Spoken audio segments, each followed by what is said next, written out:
அதுல ஒரு அகதி தப்பிச்சு டோரன் அவருக்கு பேரு, அமெரிக்கால பாஸ்டன் நகருக்கு வந்துடுறார்.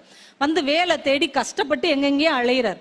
எங்கேயுமே வேலை கிடைக்கல. ரொம்ப நொந்து போய் இருக்கும் போது அவருக்கு ரொம்ப தூரத்து நண்பர் ஒருத்தர் ஒரு துறைமுகத்துல அவர் கணக்கு எழுதிட்டு இருக்கிறார்.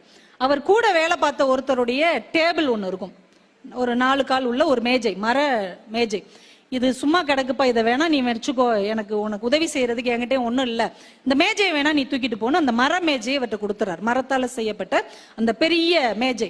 இப்ப இவர்கிட்ட இது ஒண்ணுதான் முதலீடு. இந்த மேஜையை வச்சுக்கிட்டு இவர் என்ன செய்ய முடியும் யோசிக்கிறார்.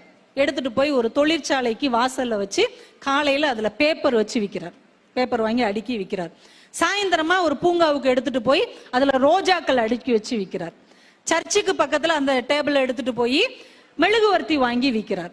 இப்படியே ஒவ்வொரு இடத்துல எதையாவது ஒரு பொருளை வாங்கி வாங்கி அதுல வச்சு விற்க ஆரம்பிக்கிறார். கொஞ்ச நாள்ல கொஞ்சம் காசு சேருது. அதே மேஜைக்கு பக்கத்துல ஒரு நாற்காலி போட்டு ஒரு டைப்ரைட்டிங் மிஷின் வாங்கி வச்சு டைப் அடிச்சு அது மூலமா கொஞ்சம் சம்பாதிக்கிறார். இவருடைய உழைப்பை பார்த்த ஒருத்தர் அந்த ஏரியாலே ஒரு சின்ன ஹோட்டல் நடத்துறார். அது ரொம்ப நஷ்டத்துல ஓடுது. இது என்ன பண்ணனே அவருக்கு தெரியல. இவரை கூப்பிட்டு சொல்றார், நீ நல்லா ஹார்ட் ஒர்க் பண்ற, உன்னால முடிஞ்சா அதை டெவலப் பண்ணிக்கிறது, நஷ்டத்துல தான் போயிட்டு இருக்கு அப்படின்னு சொல்லி இவர்கிட்ட ஒப்படைச்சிடறாரு. இவர் என்ன பண்றாருன்னா அந்த மர மேஜையை தூக்கிட்டு போய் அங்க முதலாளி இடத்துல போட்டு ஆளா அங்க உட்கார்றார். உட்காந்து கணக்கு எழுத ஆரம்பிக்கிறார். அங்கேயும் அவருடைய உழைப்பை முதலீடா போடுறார். கொஞ்ச நாள் ஆகுது, சில வருஷம் ஆகும்போது அந்த ஹோட்டலை இவர் பெருசாக்கிறார். நிறைய தொழில்கள் தொடங்குறார். 25 வருஷம் ஆயிடுச்சு. இவருக்கு முத மேஜை கொடுத்தாருல்ல, இப்ப இவர் கோடீஸ்வரன் ஆயிட்டார். இந்த முத மேஜை கொடுத்தவரை தேடி போறார். போய் நீங்க எனக்கு ஒரு மர மேஜை கொடுத்தீங்கல்ல 25 வருஷத்துக்கு முன்னாடி. ஆமா ஆமா, என்னாச்சு?